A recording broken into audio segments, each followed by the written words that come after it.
রাজনৈতিক প্রতিহিংসা আজকে আমাদের দেশে দেখেন কিভাবে হচ্ছে। এক মুমিন অপর মুমিনকে কিভাবে হিংসা করছে। আমি ইমাম হিসেবে এতটুকুই আপনাদের একটু টাচ দিতে চাচ্ছি যে বর্তমান প্রেক্ষাপটে যে রাজনৈতিক বিশৃঙ্খলা, এক দল আরেক দলের প্রতি যে বিদ্বেষ, যে শত্রুতা, এবং বিরোধী দল বা অপর দলকে একবারে দিনে দুই পারে হত্যা করছে, কত বড় শত্রুতার পর্যায়ে পৌঁছে গেছে। এই লোকেরা কি ক্ষমা পাবে? তারা কি মুমিন না? আপনি বিএনপি করেন, জামাত করেন, যে দল করেন, আপনি কি মুমিন না, মুসলিম না?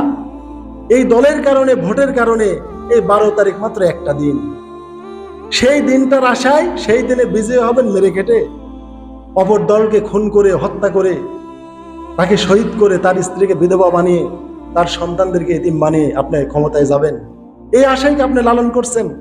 যেভাবে মেরে কেটে আমরা ক্ষমতায় যেতে পারবো 12 তারিখে, পারবেন? জনগণ ভোট না দিলে পারবেন? যদি না পারেন তাহলে হিংসা কেন, বিদ্বেষ কেন? হ্যাঁ, দুনিয়াতে চলতে গেলে আমাদের বিরোধ হবে, বিরোধ স্বাভাবিক, বিরোধ স্বাভাবিক, কিন্তু বিদ্বেষ আলাদা জিনিস। বিরোধ তো হবেই, স্বাভাবিক, বিরোধ হবেই, অবশ্যই বিরোধ হবে। বিরোধ গুনাহ না, কিন্তু বিদ্বেষ গুনাহ।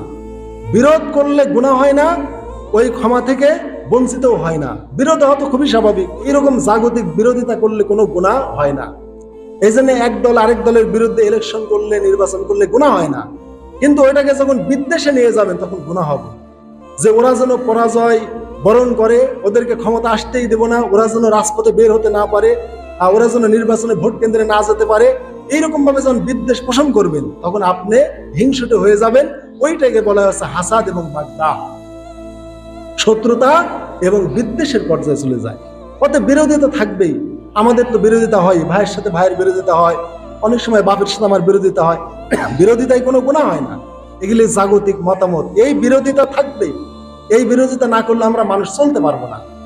কিন্তু বিরোধিতা আর বিদ্বেষ, হিংসা এক নয়। অতএব আজকের যে রাজনৈতিক পরিবেশ, পরিস্থিতি, এইটা একটু চিন্তা করে দেখেন যে কি হিংসা বিদ্বেষ আজকে আমাদের রাষ্ট্রে প্রকাশ পাচ্ছে। আমরা সবাই মুসলমান, সবাই। আমি একটা কথা বারবার বলি, সহিহ মুসলিমের হাদিস, প্রত্যেক আগত শতক বিগত শতকের চাইতে খারাপ হবে, প্রত্যেক আগত দিন বিগত দিনের চাইতে খারাপ হবে, প্রত্যেক আগত মাস বিগত মাসের চাইতে খারাপ হবে, প্রত্যেক আগত দল বিগত দলের চাইতে খারাপ হবে। এই হিসাবে তাবেঈগণ সাহাবীদের পর্যায়ে পৌঁছতে পারে নাই। সাহাবীরা যে পর্যায়ে ছিল, তাবেঈরা সাহাবীদের পর্যায়ে যেতে পারে নাই, তাবেঈনরা তাবেঈদের পর্যায়ে যেতে পারে নাই। এইভাবে আস্তে আস্তে আমলের দিক দিয়ে, ইমানের দিক দিয়ে, আখলাকের দিক দিয়ে আমরা কমতির মধ্যে এসে গেছি। আমরা কমতির মধ্যে এসে গেছি। আপনি যতই বলেন ইমাম বুখারীর মতো মুহাদ্দিস আর হবে না, ইমাম আবু হানিফার মতো আলেম আর হবে না, যতই বলেন মুফাসসির কোরআন সাইদ রাহিমাহুল্লাহর মতো তাফসীর কারো হবে না, যতই বলেন। এইভাবে খারাপও তাই, খারাপও যত দিন যাবে তত বিকট আকার ধারণ করবে খারাপ। এখন বিগত দিনে স্বৈরাচার ছিল, আওয়ামী লীগ ছিল, বিশ্বাস করেন আওয়ামী লীগ ছিল সেকুলার বা জাগতিক। ওই আওয়ামী লীগের চেয়ে পরবর্তীতে যদি আরো কোনো সেকুলার দল আসে, আওয়ামী লীগের চেয়ে নিকৃষ্ট হবে। যত দিন যাবে তত নিকৃষ্ট দিন আরো আসছে। এবং দেখবেন আওয়ামী লীগের পর যদি এই রাষ্ট্রে কোনো সেকুলার দল আসে, ওই দল এসে আওয়ামী লীগের চাইতে আরো খারাপ করবে। তখন এই জনগণ আবার আওয়ামী লীগের দিকে যাবে, যে এর চেয়ে আওয়ামী লীগ ভালো ছিল। এইভাবেই তো আমাদের রাষ্ট্রে পালাবদল হচ্ছে। কখনো আওয়ামী লীগ ক্ষমতায় আসে, কখনো বিএনপি ক্ষমতায় আসে। আওয়ামী লীগ ক্ষমতায় এসে খারাপ আচরণ করে, ওদেরকে অ্যাভয়েড করে মানুষ বিএনপিকে ভোট দেয়। আবার বিএনপি এসে খারাপ করে, রাষ্ট্রের দুর্নীতি করে বা খারাপ কিছু করে, আবার ওদেরকে বাদ দিয়ে আওয়ামী লীগকে দেয়। কেননা যে আসবে বিগত দিনের চেয়ে বেশি খারাপ হবে, এটা জেনে রাখবেন এবং লিখে রাখতে পারেন আপনারা। অতএব এই রাষ্ট্রে যে কোনো সেকুলার দল আসলে বিগত দিনের স্বৈরাচারের চেয়ে বেশি খারাপ হবে। হাসিনা মানুষকে জুডিশিয়াল কিলিং এর মাধ্যমে আইনভাবে ফাঁসি দিয়েছে, মানসিক স্বাভাবিক। বিরোধী দলকে বা জামাত ইসলামের মুক্তিবৃন্দকে আইনের মাধ্যমে ফাঁসি দিয়েছে। কিন্তু এই যে শেরপুরে যে জামাতের কর্মীকে হত্যা করা হলো আইনের মাধ্যমে, বিনা আইনে, অপেনে। তাহলে এইটা দেখেন, হাসিনা মানুষ খুন করেছে, কিন্তু আইনে আওতায় এনে একটা আইন করে, একটা যুদ্ধ অপরাধের ট্রাইব্যুনাল গঠন করে আইনে মানুষ খুন করেছে। কিন্তু শেরপুরের এই জামাতের লোককে যে খুন করলো বিনা আইনে, তাহলে ওর চাইতে এটা বেশি খারাপ। হাসিনা বা আওয়ামী লীগ সরকার জনগণের অর্থ নষ্ট করেছে, দেশের সম্পদ খেয়েছে, খেয়েছে ক্ষমতায় গিয়ে একটা উন্নয়নের নামে, কিন্তু এখন যারা চাঁদাবাজি করছে এরা কি ক্ষমতায় আইছে? ওরা ক্ষমতায় গিয়ে যা করেছে, এরা ক্ষমতা না পাতে তাই করতেছে। আগেই বলেছি ক্ষমতায় তো যাই নাই, তাহলে গেলে কি হবে? এই জন্য বলতেছি প্রত্যেক বিগত দলের চেয়ে আগত দল খারাপ হবে। অতএব আমাদের সচেতন হতে হবে। আওয়ামী লীগ করেন, জামাত করেন, বিএনপি করেন, ভাইরা হিংসা থেকে যদি মুক্ত না হতে পারেন ক্ষমা পাবেন না। আমরা এই জন্য শেখ হাসিনাকে খারাপ বলি না, তাকে খারাপ করেছিল। কিছু আলেম তার পক্ষে ছিল, ওই শোলাকিয়ার ইমাম ছিল, জাতীয় মসজিদের ইমাম, কিছু ইমাম আলেম খারাপ করে, ওদেরকে খারাপ করেছিল, এই জন্য ইমামরাও পলাইছিল। তো এইরকম মনে করেন যে এই পক্ষেরও কিছু আলেম থাকবে, আলেমদের সাথে ভালো আচরণ করেন। খালেদা যে আলেমদের সাথে ভালো আচরণ করার কারণে মিজানুর রহমান আজহারী, মামুনুল হক খালেদার লাশকে কাঁধে তুলে নিয়েছিল। কি কারণে? শুধু আলেমদের প্রতি সহানুভূতির কারণে। অতএব আপনারা বিগত আপনার দলের জিয়াউর রহমানের ইয়াটা দেখেন, জিয়াউর রহমানের নামে নিম গাছকে জিয়া গাছ বলা হয়, এত সম্মান করে। প্রেসিডেন্ট জিয়া আর ইরশাদকে সবচাইতে আরবের লোকেরা সম্মান করে, আমি নিজ চোখে দেখে এসেছি। সম্মান করে কেন? তারা মুসলমানদের সাথে ভালো সম্পর্ক রেখেছে। এই জন্য আলেম ওলামার সাথে ভালো সম্পর্ক রাখেন। যদি না রাখেন, এই হিংসা বিদ্বেষ যদি চলেন ভাই, সবারতে কোনো মর্যাদা আপনি পাবেন না, আপনার ভাগ্য পরিবর্তন হবে না, আপনি ক্ষমার আওতার বাহিরে চলে যাবেন। তো যাই হোক, এই হিংসা বিদ্বেষ এই জাগতিক কারণে, দলের কারণে এই 12 তারিখ আসবে, এই জন্য আপনি খুনোখুনি করছেন, মারামারি করছেন। 12 তারিখ পার হলে কি করবেন? কি করবেন? আর এইভাবে মেরে কোটে কি ক্ষমতায় যাওয়া যাবে বলেন? আগেই যদি এরকম মেরে কোটে মানুষকে শেষ করেন, ক্ষমতায় কেন যাওয়া হয়? আমরা ক্ষমতায় গিয়ে মানুষের হক আদায় করব, দেশকে উন্নয়ন করব, ন্যায্য অধিকার দেবো, এই তো নাকি? আমার ক্ষমতায় যাওয়ার উদ্দেশ্য আমি দেশকে সাজাবো সুন্দর করে, দেশের দুর্নীতি অন্যায় দূর করব, মানুষের অধিকার নিশ্চিত করব, গরিব দুঃখী মেহনতি মানুষের আমি হক আদায় করব। এই তো ভালো উদ্দেশ্যই তো আমরা ক্ষমতায় যাই, তাই না? তাহলে ভালো উদ্দেশ্যই যদি আমাদের ক্ষমতা যাওয়া উদ্দেশ্য হয়, তাহলে ক্ষমতায় যারা আগেই কেন কিলিং, হত্যা, এত ছিনতাই, রাহাজানি, এত লুটপাট, তারপরে এত ট্যাক্স, মাস্তানি ট্যাক্স, এগুলো আগেই কেন?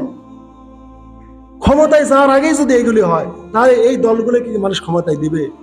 তাই নিজের আদর্শ, নিজের চরিত্র, এগুলো দিয়ে মানুষের মন জয় করার চেষ্টা করতে হবে, মানুষের মন জয় করার চেষ্টা করতে হবে। এদেশে আওয়ামী লীগ, বিএনপি কেউ আমাদের শত্রু না, আমাদের সবাই মুসলমান। আপনারা আমাদের বিপদগামী ভাই, আপনাদের সতর্ক করার দায়িত্ব আমাদের। এইভাবে হত্যা করে, মানুষ খুন করে, সমাজে রাষ্ট্রে বিশৃঙ্খলা সৃষ্টি করলে কেউ আপনাদের ভোট দেবে না। কেননা মানুষ ভয় পেয়ে যাচ্ছে যে এখনই যদি এইভাবে মানুষ খুন করে, এখনই যদি এইভাবে ট্যাক্স আদায় করে, ক্ষমতায় গেলে কি না কি করবে। আপনাদের এত ভয় করতেছে মানুষ, তাহলে এই ভয় করলে মানুষকে আপনাদের ভোট দেবে? আর ভোট না দিলে কি ক্ষমতায় যেতে পারবেন? পারবেন না কিন্তু। তাহলে সতর্ক হন ভাই, এখন থেকে সতর্ক হন, চরিত্র গড়েন। আর এইগুলো যদি দূর না করতে পারেন, এই দুনিয়াও ধ্বংস হবেন, আখিরাতেও ধ্বংস হবে, একেবারেই ধ্বংস হয়ে যাবেন। আর বিপরীতে ইসলামী দল যখন ক্ষমতায় এসে যাবে, দেখবেন ইসলামের আদর্শ যদি এরা সত্যি মানে, দেখবেন এদেরকে আর জনগণ ভুলবে না। জনগণ এখন ন্যায় নীতি আদর্শ চায়। এই জন্যে এদেশের আওয়ামী লীগও খারাপ ছিল না, বিএনপিও ছিল না, কিন্তু খারাপ হয়ে যাচ্ছে কি কারণে আমাদের ব্যাখ্যা জানা নাই, জানা নাই ব্যাখ্যা। খুবই ভালো ছিল এই দলগুলো এক সময়, কিন্তু এখন এমন কেন হয়ে গেল? কি কারণে হচ্ছে আমাদের জানা নাই। আমার একটাই বিষয়, সেটা হচ্ছে জাগতিক স্বার্থ, এইটার কারণে। অতএব আপনারা ঐক্যবদ্ধ হন, যে যে দল করেন আপনার আদর্শ, চরিত্র, মানুষের প্রতি ভালোবাসা, হৃদ্যতা, সহানুভূতিশীল, পরোপকার, দয়াশীল, বিনয়বনতা, এইগুলি দিয়ে মানুষের মন জয় করেন। আপনি বিএনপি হলো আপনাকে মানুষ ভোট দেবে। আর যদি এই গুণগুলো অর্জন না করতে পারেন, আপনি ইসলামের নামে, জামাতের নামে ভোট চাইলেও মানুষ আপনাকে দিবে না। অতএব মানুষ এখানে দল দেখছে না, দেখছে কি? চরিত্র। বিএনপি দিয়ে কোনো কথা না, আওয়ামী লীগ দিয়ে কোনো কথা না, জামাত দিয়ে কোনো কথা না। কথা হচ্ছে কাকে দিলে আমাদের দেশটা ভালো চলবে, আমরা নিরাপদে থাকতে পারবো, মাস্তানি ট্যাক্স দেওয়া লাগবে না, রাহাজানি হবে না, চিন্তাই হবে না, এগুলোই মানুষ চায়। অতএব আপনারা আদর্শ দেখান, সমাজে আদর্শ নিয়ে চলেন, তাহলে ইনশাআল্লাহ আজিজ আপনাদের জন্য দোয়া করি, যে দলের আদর্শ বেশি, যে দলের দ্বারা আমাদের রাষ্ট্র উন্নয়ন হবে, আল্লাহ তাকেই বিজয়ী করুক, এটা আমরা চাই। আমরা জামাতের জন্য দোয়া করি না, আর আমরা বিএনপির জন্য বদদোয়া করি না। আমরা এটাই দোয়া করি যে আমাদের সত্যি দেশের কাণ্ডারি হবে, হিতাকাঙ্ক্ষী হবে, যাদের দ্বারা মানুষের অধিকার আদায় হবে, হিংসা বিদ্বেষ দূর হবে, এই দলকে আল্লাহ তাআলা ক্ষমতায় আনুক। এই জন্য আল্লাহ যে জেলায় বিএনপির লোক সাধু, সৎ, বিনয় অবনত, সত্যি বান্দার হক আদায় করবে, আল্লাহ সেই এলাকায় বিএনপিকে আল্লাহ জয় করুক। আর যে এলাকার জামাতের লোক ক্ষমতায় গেলে, জামাতের এমপি হলে মানুষের হক নষ্ট করবে, খুনোখুনি হবে, হিংসা বিদ্বেষ হবে, ওই জামাতের লোককে আল্লাহ পরাজিত করুক। একবারে আমার এই মেম্বার থেকে একবারে ইনসাফের দোয়া, আমার আওয়ামী লীগের জন্য বদদোয়া না, বিএনপির জন্য বদদোয়া না, জামাতের জন্য সদ্দোয়া না, আমার সদ্দোয়া নেক ইনসাফের পক্ষে। যে যেখানে বিজয়ী হলে, যে ওয়ার্ডে বা যে জেলায়, সেই বিভাগে, সেই জেলায় আল্লাহ তাকেই, যোগ্য মানুষকে আল্লাহ বিজয় দান করুন। সে যে দল থেকে দাঁড়াক না কেন, কি বলেন আপনারা আমিন বলবেন না? এটাই চান ভাইরা। আর আমরা এই কয়টা দিন আমরা খুনোখুনি, হিংসা বিদ্বেষ এগুলো পরিহার করি, না করলে আমরা ধ্বংস হয়ে যাব। এই জন্য একটা হাদিস বলে শেষ করি, দাব্বা ইলাইকুম দাউল উমামি ক্বাবলাকুম, তোমাদের পূর্ববর্তী জাতির দুটো গুণ, অর্থাৎ দুটো রোগ তোমাদের মধ্যে প্রবেশ করেছে। এটা হচ্ছে রোগ, দাব্বা ইলাইকুম দাউল উমাম, দা মানে রোগ, পূর্ববর্তী উম্মাতের দুটো রোগ তোমাদের মধ্যে প্রবেশ করেছে। আল হাসাদ ওয়াল বাগদা, একটা হচ্ছে হিংসা, একটা হচ্ছে বিদ্বেষ। হিয়াল হালিকা, এটা হচ্ছে ধ্বংস করে, মুন্ডন করে। লাকুলু তাহালিকু সারা, আমি বলছি না এটা মাথার চুল নাড়া করে দেয় বা মাথার চুল মুন্ডন করে দেয়। ওয়ালাকিন তাহালিকু দিন, বরং এই হিংসা বিদ্বেষ দিনকে মুছে দেয়, দিনকে নাড়া করে দেয়, ইসলামকে চেঁচে দেয়।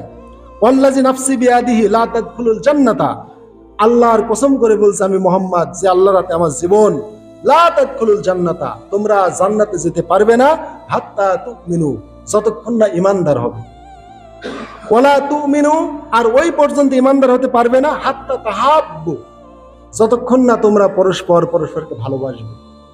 তাহলে ভালোবাসার গুণ না আনলে ওই ঈমানের দাম নাই। যতই বলেন আমরা ঈমানদার, আমরা মুসলমান, একে অপরকে, এক দল আরেক দলকে, এক মুসলমান আরেক মুসলমানকে ভালো না বাসলে তার ঈমান হবে না। আফালা উনাব্বিউকুম বিমা ইউসাব্বিতু যাকুম লাকুম, আমি কি তোমাদেরকে একটা ঔষধের কথা বলে দেব যে ওই রোগটা দূর হয়ে যাবে? কোন রোগ? আল হাসাদ ওয়াল বাগদা, হিংসা এবং বিদ্বেষ, এই দুইটা রোগকে মুক্ত করবে। এই একটা ওষুধের কথা কি আমি তোমাদের বলে দেব? সেটা হচ্ছে আফসুস সালামা বাইনাকুম, তোমরা একে অপরকে ব্যাপক সালাম দাও। কি করো? সালামের প্রসার ঘটাও, সালাম দিবেন মানুষকে। যে সালাম দেয় সে হিংসা থেকে মুক্ত। আমি আপনাদের উদ্যত আহ্বান করব, আপনার এলাকার, আমার দায়িত্ব আমার এলাকাকে সচেতন করা। আওয়ামী লীগ করেন, বিএনপি করেন, জামাত করেন, মিলেমিশে চলেন ভাই, ঐক্যবদ্ধভাবে চলেন, অপরকে সম্মান দেন। তাহলে আপনি যখন পরাজিত হবেন, ওই বিজয়ীরা আপনাকে সম্মান দিবে। মানুষকে ভয় দেখাবেন না, এই ভয় দেখানো হারাম। মুসলমানকে অস্ত্রের ভয় দেখাবেন, মারবেন, পিটবেন, এগুলি যখন নেটে দেখে নিজের লজ্জা লাগে যে কিভাবে মা বোনদেরকে লাত্তে মারতেছে, মেয়েদেরকে লাত্তে মারতেছে, মুখের স্কার্ফ, পর্দায় হেজাব টেনে খুলে নিচ্ছে। কি মনে হচ্ছে ইউরোপ আমেরিকাকে হার মানাইছে? অসভ্য বর্বর, যেখানে পর্দা নাই, কিচ্ছু নাই। ইউরোপ আমেরিকার কাফেরেরা মুসলমানকে এভাবে, একটা মুসলিম মেয়ের হিজাব এভাবে কেড়ে নেয় না, এইভাবে মুসলমানদের পেটে লাত্তি মারে না। আর একটা স্বাধীন দেশের নাগরিক আমরা, একই দেশে বাড়ি, একই পাড়ায় বাস করি, শুধু একটু দলের মত পার্থক্যের কারণে আমরা লাত্তি গুড়ি মেরে মানুষকে শেষ করে দিচ্ছি, খুন করছি, হত্যা করছি। এগুলি বন্ধ করেন ভাই, এগুলির দ্বারা ক্ষমতায় যাওয়া যাবে না। আপনাদের এত মানুষ ঘৃণা করবে, ওই ঘৃণা আপনারা শেষ হয়ে যাবেন। অতএব ভালোবাসা, হৃদ্যতা এগুলো লালন করেন, এগুলোর প্রসার করেন। আপনার আদর্শ দেখে মানুষ আপনাকে ভালোবাসবে, আপনার দলকে ভোট দিবে।